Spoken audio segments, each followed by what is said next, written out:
भगवान विष्णु जी और नारद मुनि जी।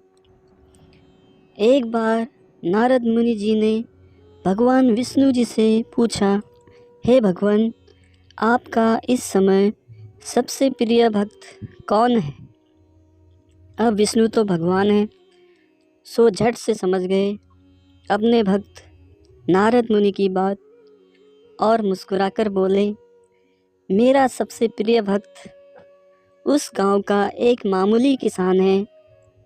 यह सुनकर नारद मुनि जी थोड़ा निराश हुए और फिर से एक प्रश्न किया, हे भगवान, आपका बड़ा भक्त तो मैं हूँ, तो फिर सबसे प्रिय क्यों नहीं? भगवान विष्णु जी ने नारद मुनि जी से कहा, इसका जवाब तो तुम खुद ही दोगे। जाओ, एक दिन उसके घर रहो और फिर सारी बात मुझे बताना। नारद मुनि जी सुबह सवेरे मुँह अंधेर उस किसान के घर पहुंच गए। देखा अभी अभी किसान जागा है और उसने सबसे पहले अपने जानवरों को चारा वगैरह दिया, फिर मुंह हाथ धोए, दैनिक कार्यों से निवृत्त हुआ, जल्दी जल्दी भगवान का नाम लिया, रूखी सूखी रोटी खाकर जल्दी जल्दी अपने खेतों पर चला गया। सारा दिन खेतों में काम किया और शाम को वापस घर आया। जानवरों को अपनी अपनी जगह बांधा, उन्हें चारा पानी डाला, हाथ पांव धोए, कुल्ला किया, फिर थोड़ी देर भगवान का नाम लिया, फिर परिवार के संग बैठकर खाना खाया और कुछ बातें की और फिर सो गया। अब सारा दिन यह सब देखकर नारद मुनि जी भगवान विष्णु के पास वापस आए और बोले, भगवान, मैं आज सारा दिन उस किसान के संग रहा, लेकिन वो तो ढंग से आपका नाम भी नहीं ले सकता। उसने थोड़ी देर सुबह, थोड़ी देर शाम को, और वो भी जल्दी जल्दी आपका ध्यान किया, और मैं तो 24 घंटे सिर्फ आपका ही नाम जपता हूँ।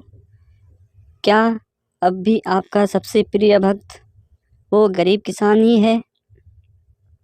भगवान विष्णु जी ने नारद की बात सुनकर कहा, अब इस बात का जवाब भी तुम मुझे खुद ही देना।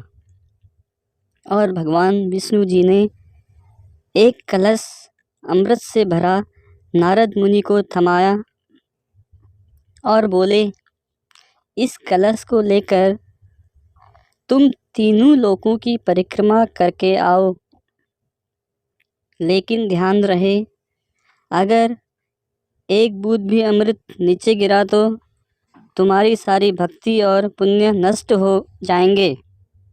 नारद मुनि तीनों लोकों की परिक्रमा करके जब भगवान विष्णु के पास वापस आए तो खुश होकर बोले, भगवान, मैंने एक बूंद भी अमृत नीचे नहीं गिरने दिया। विष्णु भगवान ने पूछा, और इस दौरान तुमने मेरा नाम कितनी बार लिया? मेरा स्मरण कितनी बार किया? तो नारद बोले, अरे भगवान जी, मेरा तो सारा ध्यान इस अमृत पर था, फिर आपका ध्यान कैसे करता?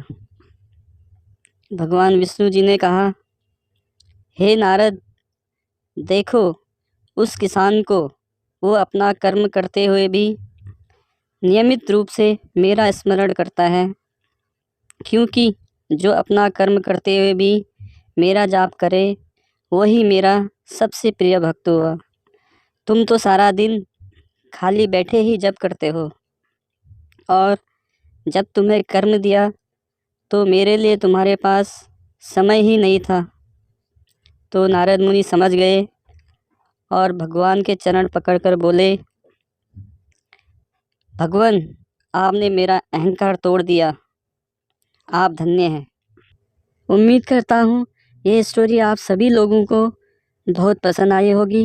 अगर आप चैनल पर नए हैं तो चैनल को सब्सक्राइब कीजिए, लाइक कीजिए, शेयर कीजिए। आप सभी लोगों का बहुत बहुत धन्यवाद।